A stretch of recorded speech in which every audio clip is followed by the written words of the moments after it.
Evolution yields interesting results in isolation, as seen by the classic example on the Galapagos Islands. A lesser-known example with equally fascinating and unique animals is New Zealand.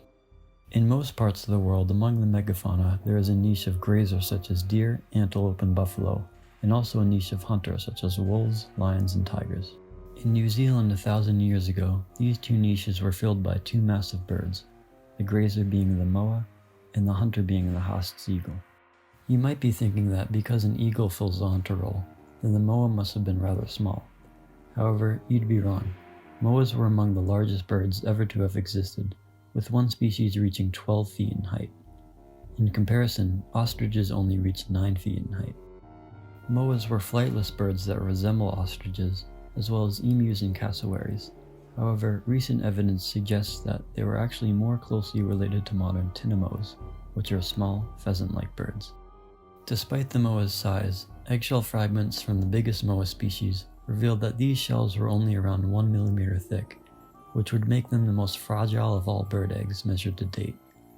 Even though the smaller males incubated the eggs, scientists are unsure why these eggs were so delicate. Furthermore, most flightless birds still have vestigial wings, which serve as a reminder to that evolutionary potential. However, moas lacked even these, basically making their bodies giant fuzzballs. Another thing peculiar about moas is that they had unusually long tracheas, reaching up to 3 feet down their necks. Birds that have long tracheas are noisy, such as swans and cranes. This feature in a 12-foot tall bird must have produced a terrifying, booming T-Rex-like voice. Given the scale of the moa tells how impressive its predator was. The Haast's eagle is the largest eagle ever to have existed, weighing more than 36 pounds. In comparison, the largest eagle today, the stellar sea eagle, weighs only 20 pounds. In Maori mythology, there are mentionings of giant eagles capable of killing man, which are most likely in reference to the Haast's eagle. Ironically enough, DNA analysis reveals that the Haast's eagle was actually most closely related to the modern little eagle of Australia, the smallest eagle species in the world. The Haast's eagle had short wings relative to its size, indicating that it was designed for striking rather than soaring, similar to how a modern peregrine falcon hunts pigeons. The massive eagle would dart through the trees until it spotted a moa, then would dive bomb from the air and hit the back or neck with its razor-sharp talons. Given its weight, the Haast's eagle's striking power would be the equivalent to a concrete block falling from an 8-story building. Although the moa was much bigger than the eagle, this force could have killed the moa instantly. Unfortunately, the Haast's eagle and moa's reigns wouldn't last forever.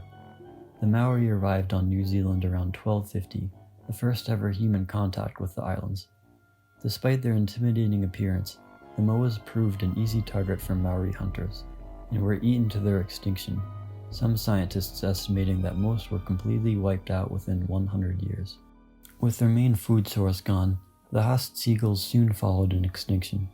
However, sightings of both have been reported intermittently from the 1800s, and the most recent reported sighting of a moa was in 1959, so there's a chance they're still out there, although slim given how hard it is to hide such large animals.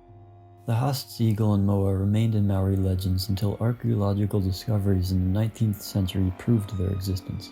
These finds amazed scientists, and helped cement the theory of insular giantism, which states that the size of an animal can dramatically increase when faced with no competition, since the moa was the only large herbivore, and the Haast's eagle the only large predator. The story doesn't end there, however, at least with the moa. There are many remains of these animals that are well intact, including fossilized eggs, feathers, and even a perfectly preserved foot that was found in a cold and windy cave. Given the high amount of DNA available, it's possible that the moa's genome can be sequenced and the bird can be revived by cloning, like what some scientists want to do with the woolly mammoth. In 2014, a member of New Zealand's parliament, Trevor, said that bringing back the smaller species of moa within 50 years was a viable idea, and has since gained some traction among scientists.